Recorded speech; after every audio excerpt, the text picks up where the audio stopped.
The sprint race for round 6 of A1GP World Cup of Motorsport took place at Eastern Creek in Sydney, Australia, and John Martin for the Australian team felt the pressure before the start of the race.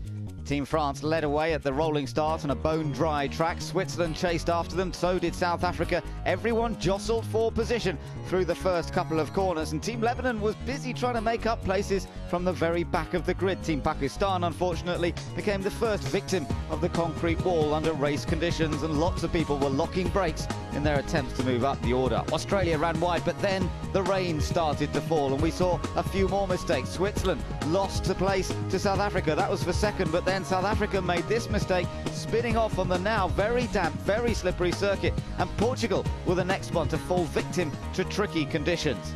The battle between Switzerland and New Zealand was now for second place, and the Black Beauty went through. Great Britain tried wet tyres. That didn't work for them. They were well out of the points by the end of it. Canada, though, were flying. Rob Wickens was dramatic in his attempts to move up the order, and he was picking them off one by one. Up front, it was still Team France leading. Team Ireland got themselves into trouble on the grass, and this was the moment that Canada took fourth place from Germany. It soon became third because Switzerland made a basic error. Tricky conditions, but Neil Yarney should never have done it.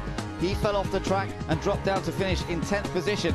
It all meant that New Zealand took second in the end, but the win for the first time in A1GP went to Loic Duval of France. After 36 races without a win, the French team were on top in the sprint race.